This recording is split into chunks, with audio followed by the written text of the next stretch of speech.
Hey everyone, thanks for joining me today. Today I have a really sweet guest on with me.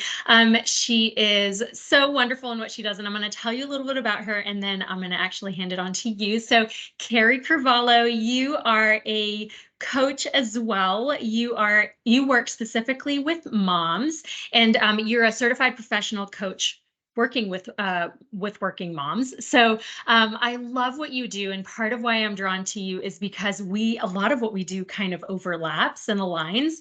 And so when we actually met through a Facebook group for moms as well. And so we're plugged into a lot of the same places, but I am so excited about what we're going to talk about because it is something that, even though you work specifically with moms, everything that you do just kind of it works its way into the family and the couple, and there's so much to dig into. So I'm going to stop talking and I'm going to hand it over to you. Welcome. Thank you for being with me. And then tell us about yourself and what you do. Yeah, so happy to be here. Thanks for having me. This is so fun. And I was thinking back to when we first chatted too, and I felt like we almost could have recorded then because we just kept talking and talking about all of our overlap. So this is fun to be here. Hi, I'm Kari. I am a professional coach for ambitious working moms who are currently working, but also moms who are perhaps taking a career break. It might be a maternity leave, it might be an extended break, and just really navigating through those decisions between motherhood, career, and self. So, I just firmly believe that, when you become a mom, that's, such an important job, and, career can also be a part of that too. And there's just so many different dynamics when we think about blending the two. And I just love to create that sanctuary or safe space for moms to show up just for them, where they can focus on what they need and want moving forward. Yeah, I love it. It's so important because I think, to your point, both responsibilities are so important, and it can be hard to navigate both of those together. Either one on its own is difficult. Being a mom is hard, working a full-time job is hard, but when you have both, and especially if you are, the adjustment of having to take a break when you become a mom, going back to work, or maybe going into the workforce for the first time after years, it's really hard. And so I love that you try to navigate that with moms and help them in all aspects of what they struggle with in that arena. So tell us more about how you got into this. Yeah. Oh, I love to. Yeah.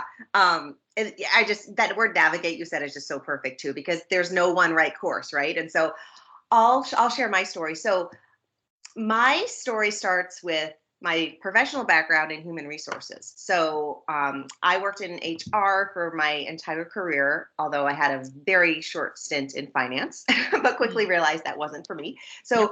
I was in HR and was very committed to that career. Received my MBA, further went to a big tech company, and was overseeing large scale employee initiatives like the annual performance review, engagement survey.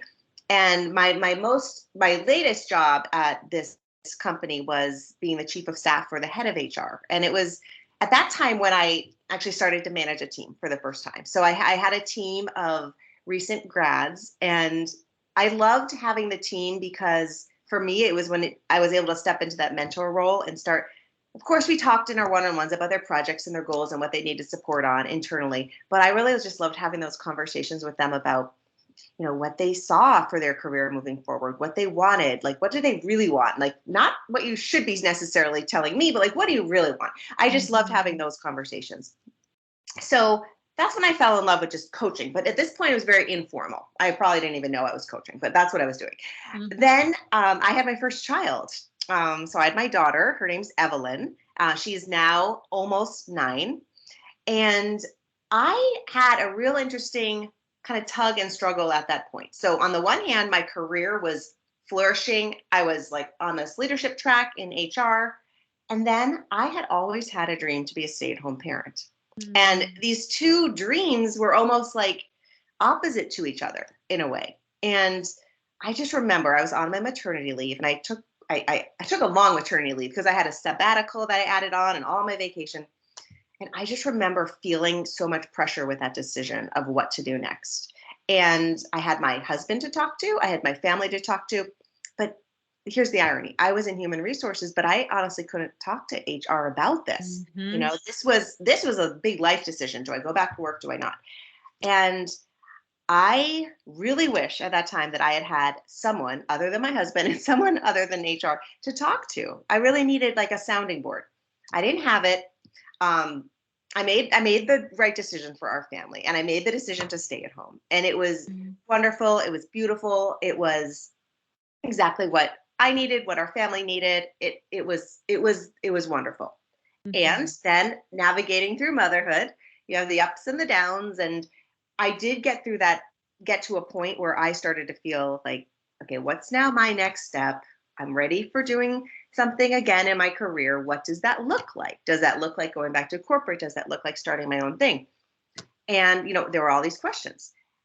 I then found and hired a coach for moms for Mhm. me. So I hired my own coach, and this was like, oh, this even exists. There's coaches out there for moms. And I just remember meeting with her and just feeling like at last there was a space for me. This space, it's almost like a personal trainer. I show up and there's this person here standing for me, guiding me, like asking me questions, asking me what my, deep desires are and my dreams and all this focus around what's next. And it was instrumental for me. So that's when I discovered, hey, I actually want to become a coach myself.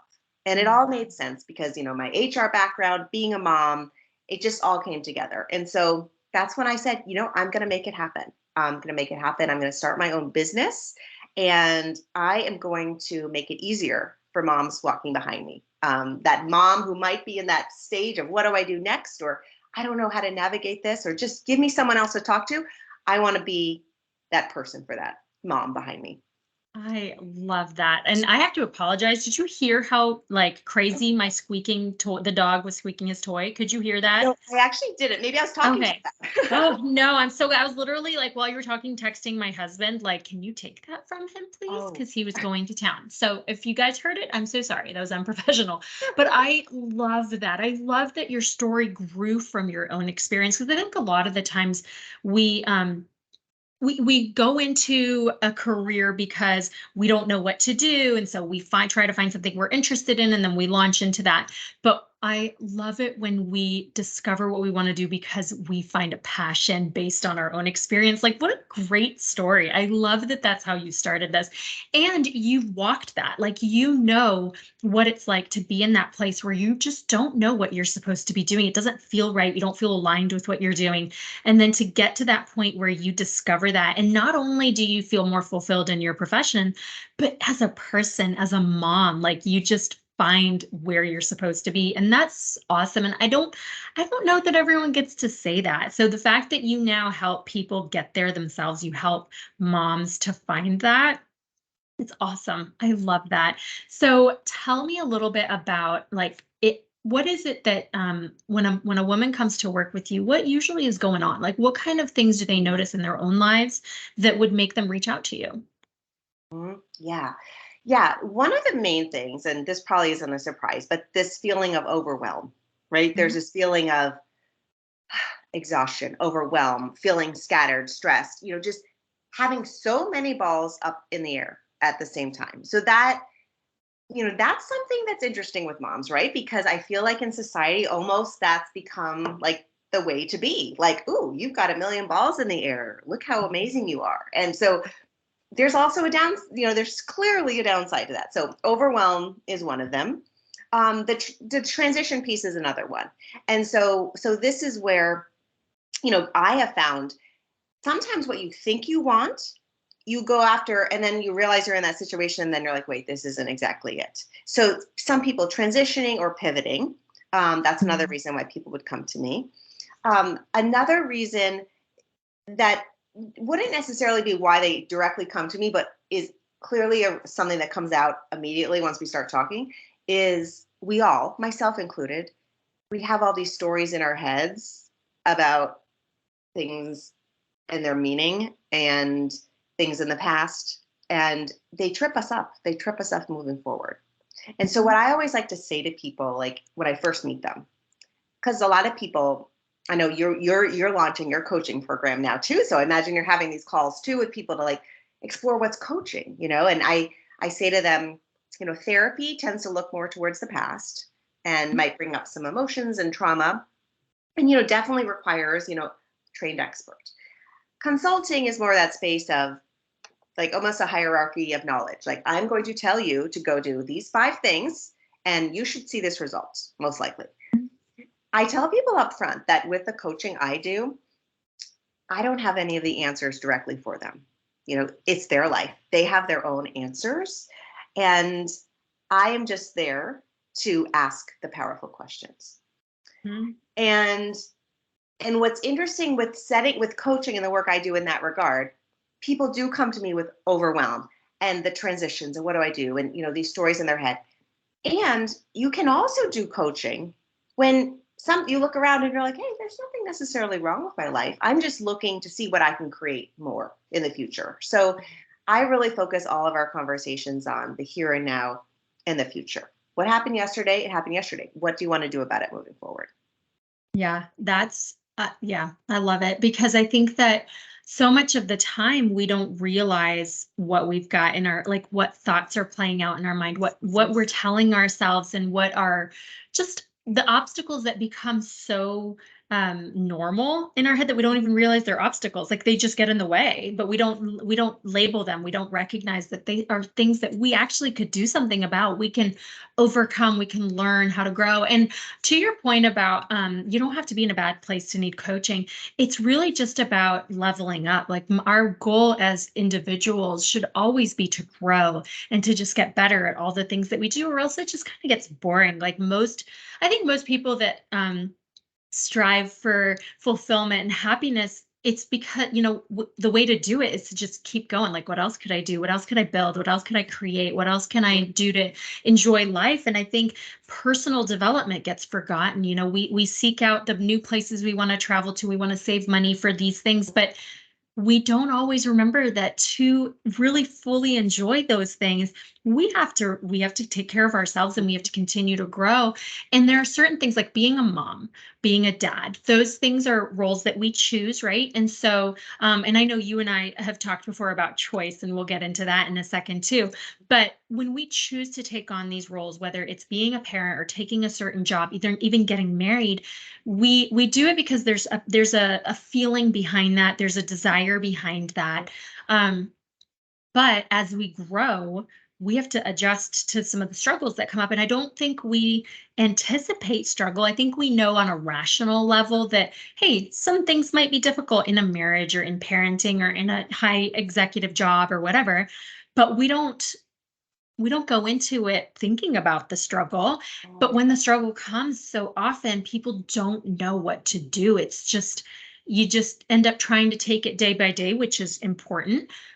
But what are we doing to try to really like kind of rise above it and incorporate it and just live with that, but not in a misery kind of way, but more like, how do I live with this in a way that I still enjoy my life? And so when you work with women who are trying to balance these roles, it's about, how do you be the best version of yourself in every single one of these roles, not sacrificing any part of you to play these roles, keeping in mind, of course, that we can't live the perfect life every day that we want. Like, there are sacrifices and things like that, but we sure can try to be as happy as possible, do what it takes to be as fulfilled as possible. So I don't know, I just threw a whole bunch at you. Yeah. Yo, I resonated with so much of what you said. So many things there. And I think when you were talking about, like, we don't necessarily know all the struggles that might be coming. Like, we can't see it all in front of us. And I think that's so true, because as moms too, the seasons of motherhood are just always changing. So you've got the season of having a newborn, and then you've got a season of the toddler years in the elementary school, and then you've got teenagers, and then by the time they're going off to college, and then you're an empty nester and all this stuff. There's all these seasons of motherhood, and those are all seasons where there's like new struggles, there's new opportunities to have you make it go the way you want it to go. And when you level up, I was thinking, the vision too that was coming to my mind when you kept using those words was, sometimes a really great strategy, and I do this with my clients a lot, is I literally just asked them, I said, okay, can you picture you have a ladder, picture you have a really tall ladder, climb like 10 steps up that ladder, and then look down at the situation that we're talking about right now. Like, what do you see? And it's so amazing when you can just put yourself like a little bit outside, or elevate yourself out of the struggle or out of the pain or out of whatever is on your mind right then and there. You often have a different perspective. And so, anyways, I just love that. You're saying level up, and it's like also elevate. And Yeah. that's just so helpful. It gives you perspective. And then, like, from there, okay, from that elevated spot, like, what do you want to choose? Like, how do you want to choose to be? What do you want to choose to do next? And often it's so different than what you would choose in the stuff, and Mhm. I always try to do that with my clients because they bring lots of stuff, right? And I have my own coach too, and you bring lots of stuff because you know it, you're talking about it, like you're in the stuff. But that's what the coach does. We're so neutral. Well, let's just elevate up and let's just look at this from a different perspective. Yeah. One thing you said earlier that stuck out to me, and then I just remembered it. Yeah. When you were talking about your story and how you got into it and how you started going to your own coaching. I don't remember how you worded it, but essentially you were saying that you took that time, like it was your carve out time to really work on yourself, right? And that stood out to me because I think that's something that we don't, just human nature, like we don't do it, right? So if someone comes to me, let's say for a therapy appointment, that is the time that they have carved out to really work on themselves. And even if there's no big issue going on, like I have some clients that, they come, it's just kind of maintenance, like it's checking in, making sure everything's Mhm. going well. And really, it just comes down to I've set this time aside for me. Um, And that is so important. And I think we don't do that enough. Partially because you have to create time for it. Life is busy, so it doesn't just come naturally to us. Also, I think there's a lot of emotion around taking care of ourselves. Guilt is a big of the yep. mom guilt, right? We talk Um, about that a lot. And mhm. I don't want to, you and I are talking as moms, so we can relate more to the mom side. I know dads, men, they have their own version of this, and we'll kind of pull that in. But I think you and I can both relate to in ourselves and in the people we work with that having mom guilt is a big thing. And so, being in our line of work, what we try to provide is that framework. Like you said, there's no one size fits all. You don't tell them what to do. You try to ask those questions. You try to teach the framework for, like, this is the kind of stuff you want to be working on because here's the issue you've identified. To resolve this issue, you want to work on these kinds of things. And within that, you'll find, based on what's going on for you, we'll find that solution, we'll find that strategy. But ultimately, we're teaching people how to pause and explore. And like, I love your ladder analogy because it's so easy to just visualize that. But like, Yeah. just step away, Yeah. back away from where you are. You cannot see outside of this difficult moment or this difficult phase or stage or whatever. But if you can just step away for a minute, ask these questions, figure Mhm. out your goals, really come to a clarity about your values, then we can figure out where we need to go. But we don't stop to do that. I know I probably don't do that enough. Like, it's just, we just don't do it. Yeah.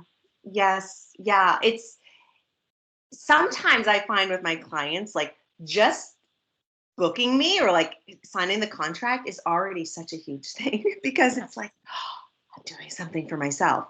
And it's like, we're humans, right? You hear the stories of, well, if you need to have accountability with working out, well, like, find a buddy. Like, so you have to be at the corner of your street at 6 a.m. because someone is meeting you there. You could say the same thing with coaching because it's accountability partner, as well. And I love to hold my clients accountable in a way that they want to be held accountable. So I always check in with them, like, okay, between now and our next session, everyone always walks away with some practices or things to take away so they're actionable. Okay, how can I check in? And some people are like, just send me an email, but I might not respond. And I'm like, got it. Like, thanks for saying what's so. Like, thanks for saying what you need. Other people want text. Other people just need to pick up the phone. So, it's that accountability and just knowing that someone is gonna is standing for you in a non-judgmental way, Mm-hmm. right? Because they're not attached. I'm not attached to either outcome, or what they decide to do. I'm just attached for them feeling empowered at the end of the Mm, day. yeah. But yeah, mom guilt is, and taking the time, it's so hard. It's so hard. It's hard for me still too. It comes up. And I think one thing I like to think about, even for myself, and this is probably a message probably for all the listeners, is like, if you don't take the time, you sure as well know it's going to get filled with something else. And so just think about that. Like, what would be possible if you take the time first, right? Um, and put it as a priority, because then think about then how you're going to show up for your partner, right? And then think about how you're going to show up for your kids. And I think we have a lot of work to do just in society around this. This isn't like an overnight thing. And even with my clients, it takes time to practice this, because Yeah. as moms, we're not used to doing that. Yeah. Yeah. And I'll tell you, like in my as a therapist, as a coach, I'm constantly being reminded, and like it's a gut check of like, I want to make sure I'm doing well on that. Like, I spend my day talking to people who need my support and help or guidance, whatever you want to call it, in whatever's going on with their lives. And so frequently, whether it's something, a relationship thing, a parenting thing, just a friendship, whatever, there are these moments that jump out at me, or these conversations that I'm like, hmm, how am I doing on that? Like, it's that little check-in, right? And so I find that there's this like unexpected accountability of just having the conversation. And then I think that being able to recognize that we never stop growing. Like, you and I teach this stuff for a living, and we're still making an effort to learn to be better in our own marriages, in our own relationships with our spouses or our kids, or the way we have work-life balance. Like, I will never stop learning how to do this well. And if and I think that's what some people are afraid of, is like, they don't want to seek out the support because they can't see the point, they can't see the goal, because they maybe don't recognize that this is a work in progress. Life, Mhm. relationships, I think a lot of people feel like asking for help for a relationship issue or parenting issue, or especially if they are a high professional and they need help because they're not okay, that is very, there's some pride there to Mhm. overcome. And that's a big thing for all of us. We're, I think everyone at some point is afraid of judgment. Everyone wants doesn't want to be looked at in a negative way.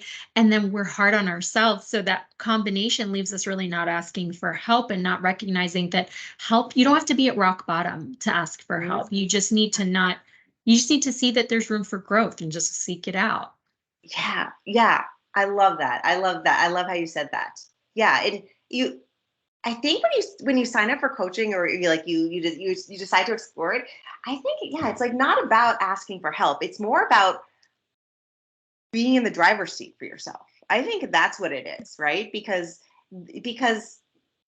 there's nothing wrong. Like, there's nothing you might think, and I know we think a lot of things are wrong, but when you look at yourself as a whole, like, you are not broken. Like, there's nothing specifically wrong. Like, you are just being in the driver's seat to want to take a step to move forward. And that's how I see it. And that goes back to our point before, where like, you don't have to have this like major problem to do coaching, right? Because it's not about that. It's not like filling a gap. It's about expansion. And that's Mhm. how I like to think about it. It's like, consider your life right now with all that it is, and think about how you can expand that in the ways that you want to expand it. Like, who doesn't need that?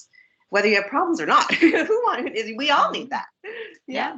But maybe there's something to that. Like, I wonder if it takes a certain kind of person to seek out help before you hit rock bottom. Like, I think some people do tend to wait for the thing to be really, really bad before they reach out for help, whereas others notice a shift in a direction they don't love, and then immediately they seek out help. And it's not a knock against one or another. I think it's a maybe just a question of like, maybe there is a reason that some people, I mean, it's kind of, you can apply that to other aspects of life. You wait till the last minute to do certain things and other people don't. I don't know, but we're maybe overachievers, you and I don't know. I Mhm. don't like to wait. I don't like stress. I try to avoid it at every cost. So if Yeah. something isn't great, if there's room for me to get better at something, I like to pursue that. I think It's just my personality, I guess. Yeah. I think another time that coaching often is helpful, or coaching can have an impact, is when you're starting something new or there's some sort of a transition. And this comes back to like Mhm. when you're stay-at-home mom and you're going back to work, or you're working and then you're taking a career break. Mhm. Because we often do things the same way over and over again. And like one way you do Mhm. one part of your life is often how you do another part of your life. And so these transitions are like huge gifts, because it's really giving you this blank canvas where you're like, okay, how do I want to say it's going to go now moving forward? And that's where it's such an opportune time. And it could just be like 3 months of coaching. That's all you need to just kind of craft what it is that you need moving forward. Because without that, consider that you might just do it the same old way. And this happens with like my clients who take a maternity leave, right? They take a maternity leave and then they go back to work. Mhm. Okay, you are a totally different person when you go back to work. And I really believe strongly, this is just one of my own like personal beliefs. I think you can become even stronger in your job when you become a mom. I think Mhm. there's a new sense of emotional intelligence. There's a new sense of boundaries. There's a new sense of just emotional communication, and you now have other things that are holding space in your mind. And that can be a real asset in a company, and how you approach your job. So when people re-enter the workforce, it's not like, okay, just go right back in. Like this is almost like a new job. This is a new way of being, and all the emotions too. It's not always going to be smooth sailing. I mean, if you're crying in the bathroom stall, like you're normal, right? And if you like get that call from the daycare when you're in an important meeting and your like stomach falls, like it's normal. Like all these things are just, they happen, and you're not alone if they happen. And so yeah, just notice that it's a transition, and just name it as a transition and say, you know what, it's not going to be the same, and it just never. Mhm. Yeah, I think you see the world differently very quickly when you have kids. Like just the way you see everything. I don't know, there's a maturity there, there's just a change. And sometimes honestly there's there's fear. There's, oh my gosh, I have this baby that I or this child that I love more than anything in the world, and now I'm aware of all the dangers. Like it just, people can Mhm. go so many different ways. But let's tie in what we kind of hinted at earlier. We're talking about Okay. choice. Oh yeah. So and then there's a couple of things here, right? So we've got the basics of, do you choose to work? Do you choose not to work? Mhm. Are you doing it because you have a choice, or because they're really your financial situation requires you to do one or the other? And then within that, there's choices about, how do you show up to work? How do you show up to your family? What kind of mom do you want to be while you're a working mom? What kind of worker do you want to be while you're a mom? Like there's so many choices that we have to make, Mhm. but some we do, I guess cognitively, and so, or like Mhm. consciously, and some are subconsciously. So where do choices fit into working Mhm. with moms? What do you think? Yes. Oh yeah, so much. There's so many choices we make throughout the day, right? Micro, macro, so many choices. So what I really focus in on is, where are you choosing from? Okay, so like, from what place in your body or from what place in your headspace are you choosing from? And just check in with yourself. Like, it's interesting, like how many choices we make from fear, or how many choices we make from anger, or choices made from resentment. There's all these things, and we don't know we're doing it. It just kind of happens that way. But when you can actually stop and, just not judge yourself, not beat yourself up about it, but actually just give yourself another option and say, ooh, I could choose from love, or I could choose from connection, or I could choose from possibility. You might actually be ultimately doing the same thing. Like the outcome of the choice might be the same, but your experience of it is different.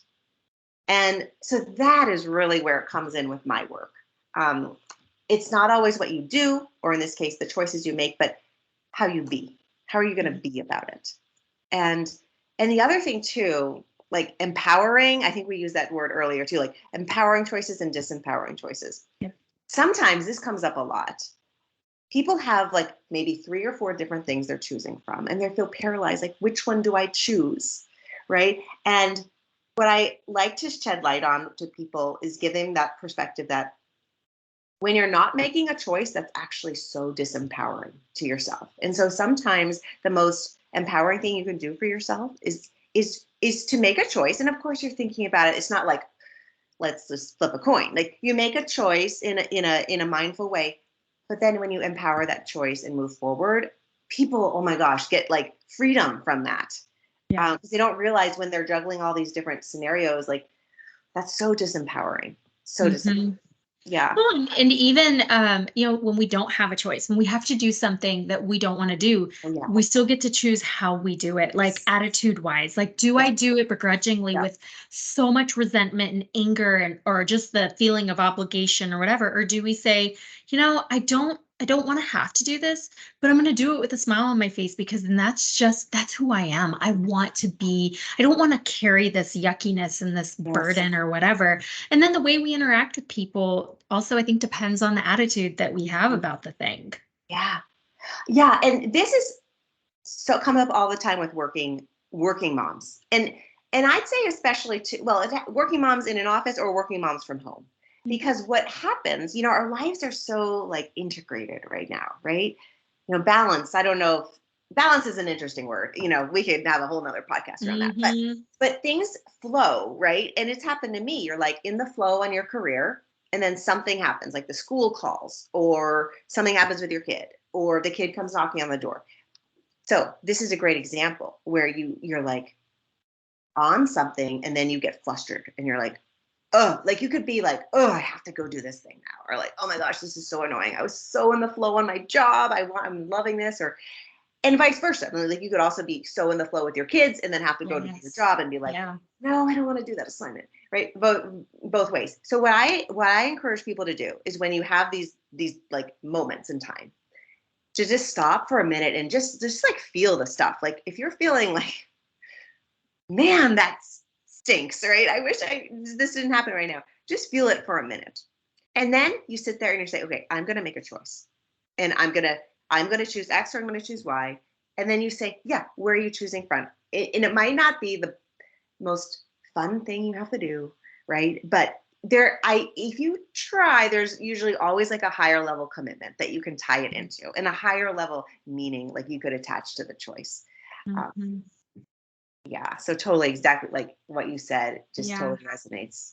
And it's the hardest thing. Like, even while you're saying that, I was trying to, like, your mind just starts pulling out memories. But I was just thinking of times on both of those sides where sometimes if I'm working and mom responsibilities just come a knocking, or vice Mhm. versa, when I'm in mom mode and then something happens work related, like I obviously we deal with that all the time as parents, but um there's no right answer, right? And that's the hardest thing is, to your point, you make a choice and sometimes it's the right choice and sometimes it's not. And we learn and grow through it. But I think the right choice has to just be what feels right to you, in that Mhm. moment.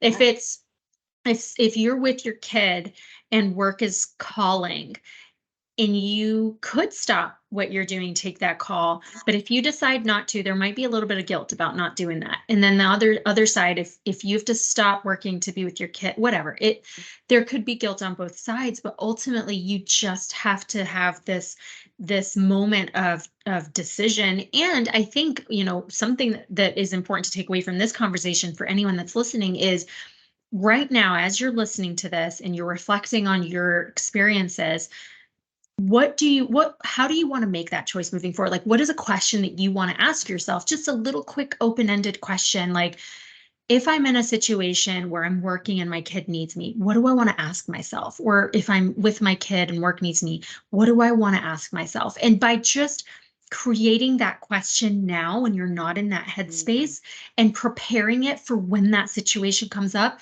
that might be a game changer for you, where you then all of a sudden you have a new system for how you categorize in the moment where you need to be, where your focus and your priority needs to be, because in the moment is very, very hard to change. And I know for me, there have been times where I'm not in work mode, but something work comes up and I'm trying to do it. And my kid is here and he's trying to talk to me or show me something. And I feel that like frustration of, I just need a minute, but it's not his fault. I'm here. I'm in front of him. I'm supposed to be interacting. And I have chosen to put my focus somewhere else. And he doesn't know to prioritize that. He needs me, right? And so I don't know. I don't really know that there's a solution to that other than just I've experienced it. I experience it all the time. Oh, I run two businesses. It's not, there's no point yeah. ever. Yeah. So, I love how you suggest that, like thinking like, what is the question you need to ask yourself? And I imagine, with your work with couples too. I mean, I'm curious, that probably comes up a lot. Like I'm thinking like, there's maybe like the fight you and your partner have like over and over and over again. And it's like maybe stopping and thinking like, what do I want to, yep. Mhm. I was just thinking about like for all the cool work that you're doing with couples. Yeah, all these nuggets that you're sharing is so helpful. Yeah. Um, Right back at you, girl. But I think generally, maybe this is also it's a like I just think of things through the lens of like, what's the strategy? What's the plan? Like because if I fully accept that things are going to come up that I'm not like equipped to handle, then all I need to know is that it's like the analogy that's used a lot, but we'll go ahead and go with it. It's the toolbox, right? So if I show up if I'm going to go do a project, then I don't know exactly which tools I'm going to need until, if you order a bookshelf from wherever, Amazon, it comes in pieces and you have to put it together. You don't know what tools you really need to put together. Sometimes they give you a tool and it's fine. And other times you're like, this is a crap tool. I'm gonna go to my garage and find a better tool. But as long as you have your mind wrapped around just the idea that you will need tools. And there might be something that I need that I don't own. I haven't bought that tool for this project that I'm putting together. I'm going to have to go buy the tool. I'm not going to just hammer away at something that needs a screwdriver. And so in our lives, in our relationships, in our work, and in any of that balance, at some point, if you go into it with the mindset that I don't know everything, I know a lot, but I don't know everything. And if I hit a point where I'm no longer handling it well, like maybe this isn't going the way I want to, then I need to stop and ask myself what's missing. Who could I turn to? Is there a book? Is there an article? Is there a person? Is there a coach? Is there a whatever? Because we can't expect ourselves to know how to deal with everything. It's just not possible. Oops, sorry. Oh my gosh. You're fine. Hey, Each I love one. it. This is real life. Um, yeah, I love that toolbox analogy. Yeah, that's great. And I think at like the bare minimum, like these are questions that are just so useful to ask yourself. Like, what's coming up for me right now? Like in any situation. So ask yourself that, like, what's coming up for me right now? And then the next question, like, what do I need right now? Like those are two. Those are like there's a hammer and a screwdriver right there for Yes. people to use. Yeah. Yeah, those questions just to have in your back pocket are great because they Yeah. also like pause you. They've also just pause and you think and you get out of the automatic. Mm-hmm. Mm-hmm. Yeah, it's very true. So, what do you think, just kind of if we generalize it a little bit more, how do you find that when someone comes to work with you and they're at the beginning of this journey of kind of figuring out what they need to be better at, within themselves, within their family. So from the starting point to where they kind of have accomplished that, how do you find that they really even see improvement in their marriage or in their relationship with their partner? Mm-hmm. Yeah. Well, how do they see it? How do we see them making improvement, or how they see improvement over time? Yeah. It's one of those things that's different for everybody. I always check in with people around the 3-month mark, and we do this kind of like pseudo like completion call. In the sense, and when I say completion, it's not like completing because they usually always stay on. But what it is it's actually this opportunity to reflect back on, what have you created thus far? What, and even what's still missing, right? Like what have you created, what's still missing? Like what do you need to say about how you've progressed over the last 3 months? Like we have a lot of these conversations to kind of, to keep reflecting back on, where they Yep. started and where they Yep. are at that point. Mhm. And it evolves for everybody. That's the other thing too. Like there's some people who come in with a very set, like, I need to find a job, or there's some like tangible thing where there's a clear outcome. Other people, it might start with a professional thing and then it becomes personal and vice versa. But what I see just overall is that when moms, women, when we take the time for ourselves and we have a container or we have that sounding board, we then, to your toolbox analogy, have more tools for ourselves. And then we can make different choices. And I think the biggest thing for moms is that when you are putting yourself first, and this is the change people see, then things go better with your partner, then things go better with your kids. Mm-hmm. So like personally, I see it with the kids. Like things go way better in our household when mommy is good, And so I notice most of my clients seeing it in their kids. But there's so many ways. I could go on Oh and on. yeah. But But I'm going to jump on one of the things you said and kind of tie it back into our accountability piece, because I think the difference between doing it with a plan is that, like, okay, if someone comes to work with you, then there are certain questions you ask at the beginning. And then there are certain questions you might ask those same exact questions at the end. And that is how you measure it. Because all day long, I can say, hey, this is this thing that bothers me that I want to get better at.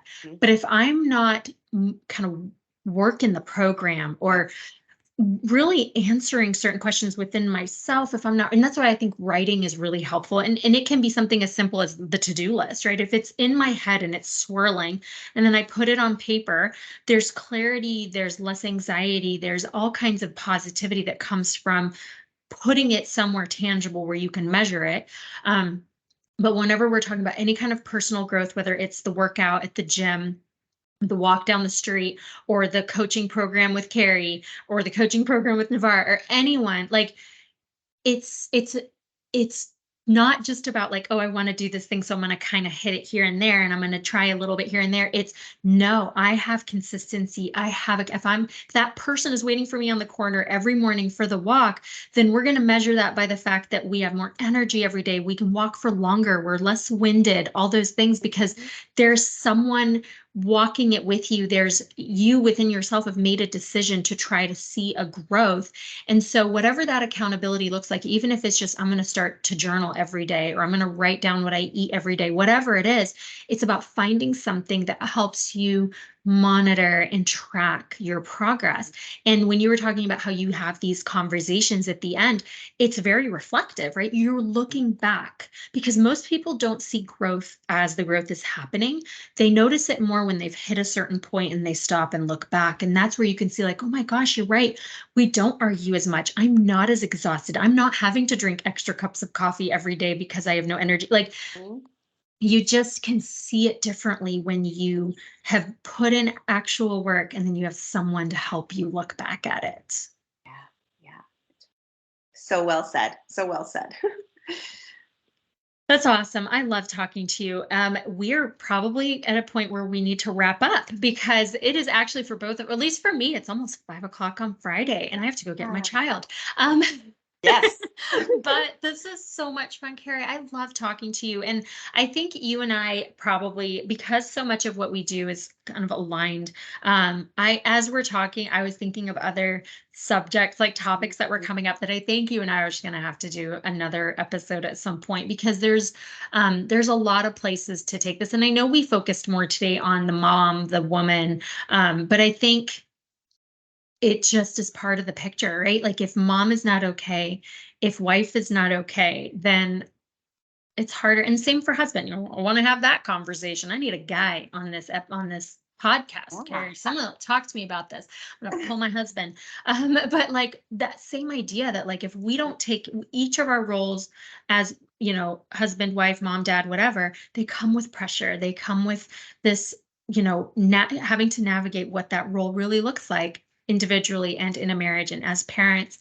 But today it was about mom, and I love that. I think it's very important. So tell us real quick as we wrap up, if someone wants to come learn more about you, where can they find you? What would working with you look like? Yeah, happy to. So I have my website, cravalhocoaching.com. That's a great overview. From there, you can book a 15-minute fitting call, just an opportunity to chat and just see where you want to go in your life, to just kind of have that conversation. And there's no pressure that ever comes from that. I also am on Instagram, and it's Kari_Cravalho_coaching. So I'm active there and also on Facebook. So I think all those links will be Perfect. below. Yep, Um, I will link it and all. I'm really out there really to just create a community of moms who are open to talking about this stuff. You're not alone, and just, I want to create that space for moms to come to me, and then, know that in knowing that it creates another community for Yeah. moms. Well, and I love that because they would be in a community with other people that can relate, even if their experience isn't the same. The kind of the general thing that they're trying to accomplish is coming from a very similar place of just being a working mom, being someone who wants and really desires balance. So that's the best part Yeah. is the community. I love So, it. yeah. And that's why I do group coaching and one-on-one coaching, right? Yep. So because, yeah, to your point, some people want one or the other. I also have some programs that are hybrid. So I'm Yeah. always happy to chat with people and also direct them to places if I'm not the right fit too, Yep. right? So it's the coaching community is so supportive. That's why you and I are connected here, and yeah, happy to And chat now we're going to be with you. connected forever. We are Thank now. you. We're recorded forever. Yes, I know. This is true. Thank you so much for doing this with me. I'm gonna actually, once you send me all your socials, I'm gonna follow you on everything, and then we're just gonna build our connection and support each other. I love it. Thank you again. It was so good talking to you, and to be continued. I'll see you next time. Yeah. See you soon. Bye.